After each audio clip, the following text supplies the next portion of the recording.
Jews of Greece were mostly Sephardic.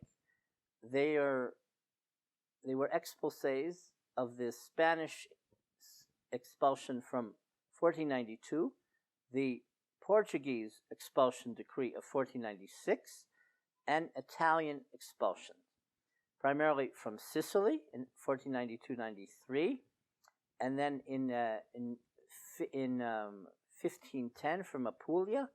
In the meantime, there were other expulsions from Italy, and for example, in 1502, finally, after expulsion decrees that weren't enacted, the Jews were expelled from Provence. All those people coagulated into Salonika. So it started, in terms of Sfaradim, in the 1391 events throughout Spain, where a third of the Jews were forced to convert, a third were killed, a third were left alone, but there were mass migrations already then. Okay, there was something called the Sorgun. It was a forced transfer. Salonika, for example, became Ottoman in 1430. So in about 1450, 1460, because the Ottoman Empire was losing wars to Russia, the Jews had to be transferred from the periphery, which was a place like Salonika, to a major center like the capital, Istanbul. So you had a lot of Jews from the Greek peninsula, from various communities, who were sent to Istanbul. But to get to the main part of the story, the Sfaradim mostly couldn't make it to the Ottoman Empire. The Jews of Aragon, who were closest to the Mediterranean, could get out, and they were the first to arrive in Salonika. But the Italian Jews were the ones who actually arrived in Salonika and Istanbul the first. And the Italian Jews, for example, were also in the west of Greece, in the region of Epirus, in communities like Arta. They had 4 synagogues of Italian Jews. These Jews were from Apulia and Sicily. The Jews of Corfu, even from earlier times, from Byzantine times, were already Greek. And then when the Italian expulsees came, but they joined other Italian Jews. So, for example, in a place like Corfu, you had an Apulian and a Sicilian synagogue, and then you had the Judeo-Greek-speaking Greek-Jewish, what are called Romaniot communities. So the Sfaradim came to Salonika. The Italians actually were the first to come to the region. It took like 10, 20 years for most of the Sfaradim to actually arrive. They came to Salonika because it was a barren place for all sorts of reasons historically, but they were autonomous. The Ottomans welcomed them, and they didn't bother them. They gave them autonomy. The Spanish expulsion wasn't exactly an expulsion. The Jews couldn't actually leave for the most part. It was more of like a forced transfer to Portugal. There were Jews who bought their way to Portugal, and masses went. But there was an expulsion decree, but it wasn't enacted, and the Jews were duped. They were forced to convert in a public ceremony in the main square at the end of 1496. So all those Jews were called New Christians.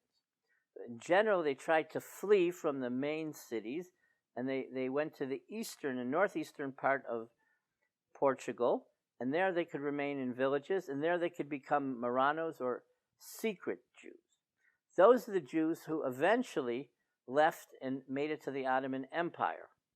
They went, for example, the Inquisition began in Portugal in 1536. So then there was a wave of Jews. Originally, of course, they came after 1496.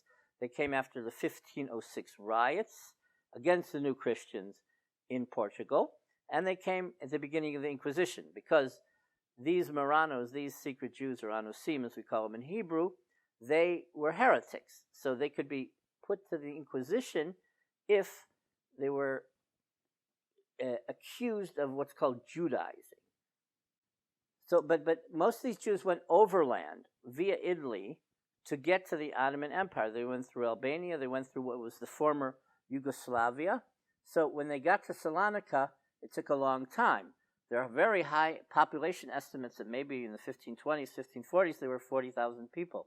But to be more conservative, there were about 20,000 people by the beginning of the 16th century. In Salonika, there were 30-some kahalim. A kahal in Judeo-Spanish is a congregation.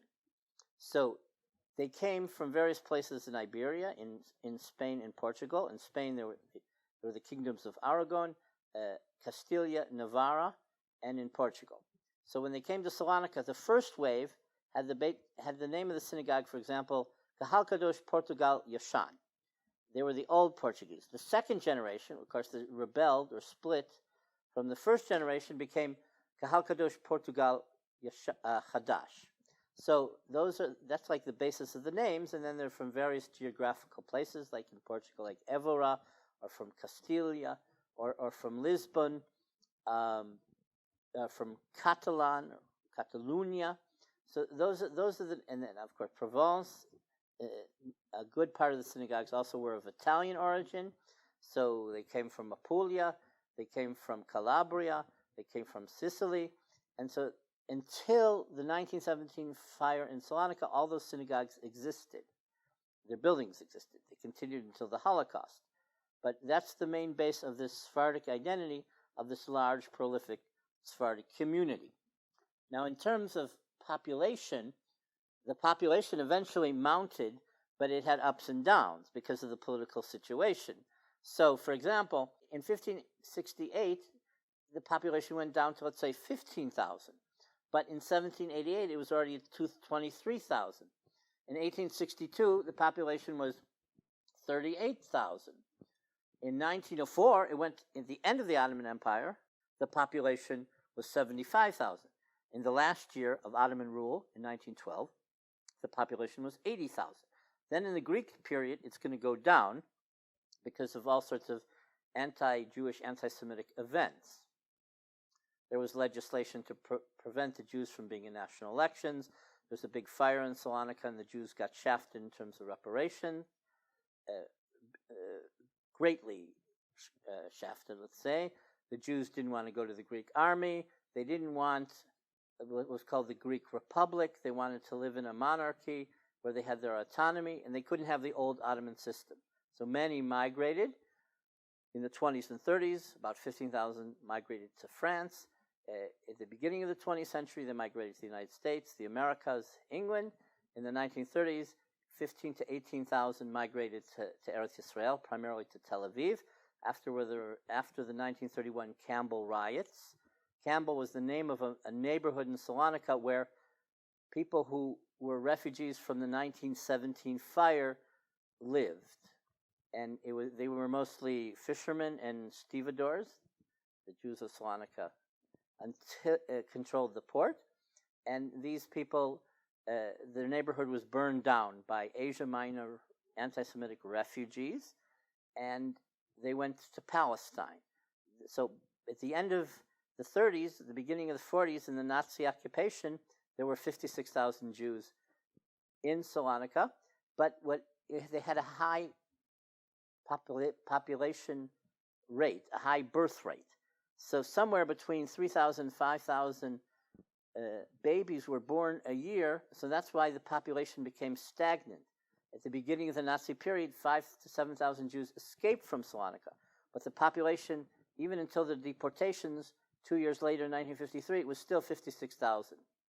And then most of those people died in the Holocaust.